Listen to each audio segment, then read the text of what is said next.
Question de oui, mais l'IA ça pollue, parce que je vais quand même en répondre là-dessus. Sachez juste, je vous le dis, que ceux qui. On en avait parlé, on avait fait des chiffres là-dessus et tout, on en avait fait un live. Ce qui pollue le plus dans l'empreinte numérique, qui est dérisoire, l'empreinte numérique, je crois que c'est 2% du bilan carbone de la France, c'est le numérique. Par rapport à vu ce que ça représente au quotidien, en fait, c'est pas grand-chose. Mais l'essentiel du bilan carbone du numérique, parce que souvent les gens disent oui mais l'IA faut pas regarder les requêtes, faut regarder l'entraînement, parce qu'en fait c'est ça qui consomme. Oui mais en fait justement quand on regarde ce qu'on consomme, le plus gros du bilan c'est les écrans. En fait le matériel qui coûte le plus cher à produire et qui a la pire empreinte carbone c'est les écrans. C'est tout ce qui représente un écran. Donc ça faut le savoir. Voilà. Et donc en fait voilà on arrive into une grosse partie de l'empreinte du numérique en réalité c'est les téléphones. C'est juste le fait de construire des téléphones. Le streaming qui consomme à balle, le streaming consomme effectivement. Oui, le streaming consomme effectivement. Et moi, c'est là où je vais en venir. Si jamais vous êtes anti-IA, je pense pas que l'argument écologique soit pertinent parce que en fait, générer une image, c'est un coût écologique dérisoire actuellement. C'est vraiment. Moi, un aller-retour fougère, je crois que ça équivaut à 10 000 générations d'images. Non, même plus que ça. Et on dit oui, mais c'est le coût d'entraînement en fait qu'il faut prendre en considération dans le calcul. Mais donc du coup, il faut le diviser en fait par le nombre de requêtes. Enfin, c'est genre. Mais en fait, et on dit oui, mais par exemple Photoshop, parce qu'on dit souvent oui, mais les artistes numériques aussi, ils ont un coût. Et c'est vrai. Tu fais tourner ta carte graphique. T'as un ordinateur qui a aussi un bilan carbone. Alors qu'en fait, les data centers sont en fait des ordinateurs partagés entre guillemets. Alors que l'ordinateur individuel a un impact individuel en fait qui est plus fort qu'un cloud en fait. Et le truc, et bon, ça pose quand même des questions de souveraineté, bon ça peu importe. Le truc c'est qu'aussi quand tu développes un logiciel comme Photoshop, déjà Photoshop t'as du temps, faut faire tourner l'ordi, faut s'entraîner des heures, des heures, des heures.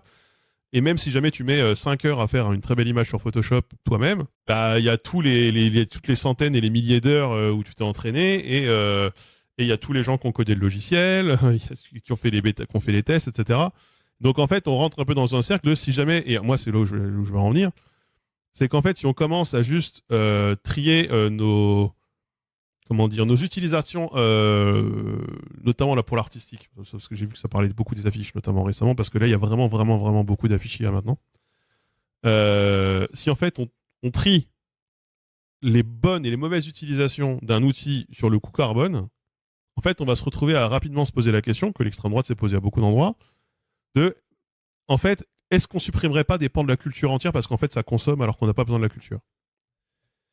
Et il y a beaucoup de gens qui disent oui, mais de toute façon, l'IA, c'est pas de la culture. Oui, mais en fait, c'est pas vraiment à vous de le décider. Et moi, je trouve que c'est juste que aller sur les empreintes carbone en matière d'art, c'est intéressant, c'est important, il faut le faire, voilà. Il y a des bonnes façons de le faire, mais disqualifier l'usage d'un outil pour son coût environnemental, en fait, je pense jeter votre ordinateur par la fenêtre, ça fera de plus grosses économies, quoi. Un peu remplacer dans la critique environnementale la critique qu'on faisait au Bitcoin, qui est toujours valable d'ailleurs. Mais la plupart des jeux, par exemple, on pourrait se poser la question de est-ce qu'on ferait pas des jeux éco-responsables et du coup, est-ce qu'on a vraiment besoin d'avoir des jeux qui tournent à 144 FPS en ultra? Et du coup, est-ce que vous êtes tous prêts à regarder des films en 480p et jouer en 20 images secondes?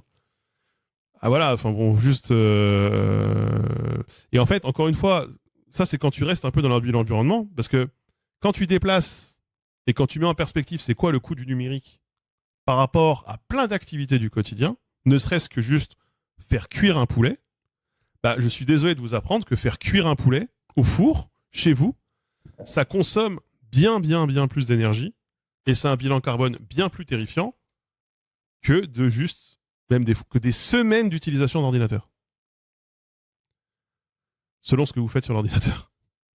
Selon ce que vous faites sur votre ordi et combien de temps vous y passez par jour, bien sûr. Et donc moi, voilà, tout ça pour dire que je pense que l'angle environnemental, si vous êtes anti-IA, n'est pas le plus malin, parce qu'il a à double tranchant. Déjà, parce que de manière générale, disqualifier des usages qui pourraient être considérés comme des usages culturels au nom du coût environnemental, on rentre en fait dans la culpabilisation des individus pour des utilisations quotidiennes de choses qu'ils ont en fait sur leur téléphone.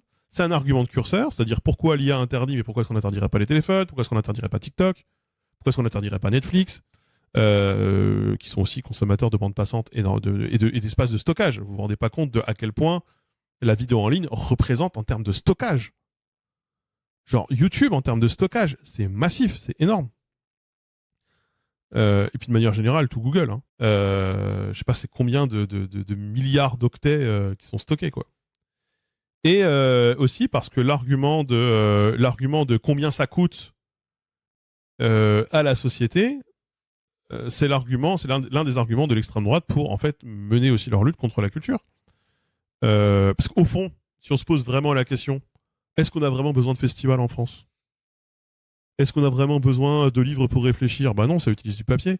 Est-ce qu'on a vraiment besoin de documentaires chiadés ? Bah non, ça veut dire qu'il faut se déplacer par endroits et tourner à des endroits. Et d'ailleurs, c'est aussi là, et je vais en venir à la scène, c'est qu'en fait, là, j'ai vu qu'il y a des gens qui gueulent de plus en plus qu'il y a des pubs à la télé qui sont faites en IA, comme la pub Carglass. Mais en fait, vous saurez que dès l'instant que tu n'as pas besoin de faire déplacer des gens en voiture pour faire des tournages, mobiliser des équipes de vidéastes, de cadreurs, de machins, pour faire des tournages de publicité, le bilan carbone d'une publicité par IA est probablement de loin inférieur au bilan carbone d'une publicité tournée avec des êtres humains. Donc l'argument est un peu, sur certaines applications, peut se retourner aussi. Donc je pense que c'est pas un bon argument. Et moi je vous dis ça, parce qu'après on me dit quand je dis ça que je suis un bandeur d'IA. Vous croyez que ça me fait plaisir que mon savoir-faire et que j'ai dédié 12 ans de ma vie à l'audiovisuel, alors que en fait, y a des gens qui noient nos vidéos, font partie des gens qui noient nos vidéos dans une masse toujours plus importante de vidéos écrites par IA et générées par IA, où les informations d'ailleurs sont souvent terribles. On en a parlé plein de fois ici. Bah bien sûr que non. Évidemment que non. Pour autant, en fait, c'est en train de se passer. Donc, moi, j'essaye de regarder les choses et je vais pas aller insulter les gens qui postent des affiches IA quand ils sont dans les collectifs de bénévoles, qu'ils organisent des vides-greniers. C'est quand même ça le gros des affiches IA, quand même. Non, enfin, genre, c'est quoi le sens ça n'a pas de sens. C'est pas de l'art, il n'y a pas d'auteur, pas de projet, en fait. Bah, moi, je suis pas d'accord avec ça. Tu peux faire de l'art avec de l'IA. Si tu considères que l'IA est un outil et que tu le mets au service d'une idée créative, bien sûr qu'il y a un auteur, il y a un artiste. Pour moi, ça revient. En fait, pour moi, je l'ai déjà dit 15 fois ici, pour moi, c'est la même chose que les vieux qui me disaient il y a 20 ans à la MJC de Chaumont que faire des photomontages sur Photoshop, c'était pas de l'art parce que c'était Internet et c'était numérique et que c'était les ordinateurs. Et que moi, je faisais rien, c'était le logiciel qui faisait tout. Je pense que c'est très mal comprendre comment ça fonctionne. C'est très très mal comprendre comment ça fonctionne. Parce que ça fonctionne pas vraiment comme ça. Dès l'instant que tu veux faire quelque chose d'un peu chiadé, d'un peu construit et que d'utiliser l'IA pour ça, il y a un mec, je sais plus comment il s'appelle, moi j'ai regardé un court-métrage d'une demi-heure fait intégralement par IA là il y a pas longtemps. Ça aurait coûté dans le cinéma, ça aurait coûté genre je sais pas combien ça a coûté là, ça a coûté quelques centaines de milliers de dollars, je pense. Ça aurait coûté facilement 100 000, ouais, peut-être pas 100 millions mais vu la quantité d'effets spéciaux que ça aurait nécessité, l'équipe de tournage que ça aurait nécessité, ça aurait probablement nécessité ouais, au moins une dizaine, peut-être même une centaine de millions de dollars. Et c'est incroyable le rendu que ça a, et c'est incroyable comment c'est construit et comment c'est prenant et comment c'est bien fait. Je pense que d'ailleurs beaucoup de gens qui ne sont pas habitués pensent juste que ce sont des effets spéciaux un peu à l'ancienne, c'est juste que ça prendrait 10 ans à faire, quoi. Si t'étais tout seul, peut-être 15 ans. Et en fait, si t'es pas un artiste derrière, si t'es pas un réalisateur, si tu sais pas gérer le truc, tu sais pas... tu peux pas faire ça. C'est pas possible, tu peux pas faire ça. Les gens qui sont anti-IA, ils sont très présents sur Internet. D'ailleurs, on a eu un commentaire hier de « Oh mon Dieu, vous avez invité une artiste qui fait de l'IA en compteur. » Il y a une artiste qui fait des trucs main et qui, pour une de ses gammes de produits qui ne sera même pas à l'événement, a généré des images par IA pour mettre sur ses produits qu'elle fait à la main. Parce qu'elle n'a pas les coûts, elle n'a pas les moyens de payer l'illustrateur. Et on lui a juste dit viens avec tout, sauf avec les trucs où tu as mis des images par IA. Parce que, bon voilà, c'est quand même pas trop dans la DA quand on dit les trucs faits main. Voilà, bon, bref, peu importe. Genre, il y a des gens qui commandent 0 juste pour mettre quand même. Pour moi, ça c'est du virtue signaling. Voilà, bon. Parce qu'en plus, la meuf, elle vient pas avec les créations en question. C'est aussi une créatrice qui fait beaucoup de choses à la main à côté. Et en fait, se faire dénigrer l'intégralité et disqualifier l'intégralité de ton travail, c'est pour ça. Bon. Alors qu'à côté, les gens, ils vont acheter des vêtements chez Célio ou des chaussures à la Halo chaussures, et c'est tout standardisé, fait dans des usines industrielles. Si je veux juste vivre et continuer de faire ce que je veux faire, sinon je cesse d'exister. Et alors là, moi, il y a plein d'antillais qui deviennent fous, qui disent oh, bah, t'as qu'à cesser d'exister. Mais en fait, ce que vous vous rendez pas compte, c'est que vous êtes en train de dire que tous les artistes qui veulent survivre en utilisant un peu d'IA sur les trucs où ça les déleste, dans un monde où ils sont concurrencés par ceux qu'on utilise beaucoup plus, doivent disparaître. En fait, ce que vous êtes en train de dire, c'est qu'il ne doit rester que ceux qui utilisent que de l'IA, en fait. C'est un truc de fou. La plupart des artistes vivent de la commande. La plupart des artistes, ils n'ont pas un mécène qui leur donne un salaire à vie et ils peignent ce qui leur passe par la tête et c'est uniquement de l'art pour de l'art. L'art pour l'art, ça touche une fraction infime des gens. La plupart des artistes, ils vivent de la commande. Et ils font des trucs d'ailleurs pas forcément marrants à faire. Potentiellement rébarbatifs et pas super épanouissants sur le plan intellectuel. En fait, on leur loue leur savoir-faire. Voilà. On leur loue leur savoir-faire. Et ça, faut quand même le savoir. Et donc, bah, quand t'as un artiste et que t'as besoin de vivre, tu utilises les outils qui existent à ta disposition pour vivre. Quand fallait développer 10 photos, 10 copies de la même photo en argentique, alors qu'en numérique, t'avais juste à faire CTRL-C, CTRL-V, beaucoup de gens ont compris l'intérêt rapidement de passer au numérique. Ils n'étaient pas moins artistes parce qu'ils avaient un appareil numérique plutôt qu'un appareil argentique. C'est juste que il fallait bien s'adapter. Voilà. Et si toi tu refuses de t'adapter et que tu continues d'avoir un coût délirant par rapport à tes voisins, à la fin c'est le marché qui décide que c'est toi qui vas disparaître. Et en fait, dans un système capitaliste, les artistes doivent suivre le système. Ils n'ont pas le choix. Ils peuvent le contester, ils peuvent trouver ça déplorable, ils peuvent rêver un monde qui soit fait autrement, notamment un monde qui ne les met pas en danger et qui ne les force pas à se réinventer en permanence. Il y a quand même beaucoup de ça. Il y a beaucoup d'artistes qui ont mis 5-10 ans à se faire une place. Et au moment où ça commence à marcher, on leur dit maintenant, il faut tout changer parce que vous êtes trop cher, monsieur, et tout est en train de se casser la gueule. Évidemment, ça fout la haine. Mais c'est la responsabilité, c'est pas la daronne de 58 ans qui fait une affiche IA pour le vide-grenier, quoi. Ça, c'est un épiphénomène. Enfin, genre, vraiment. Donc bon.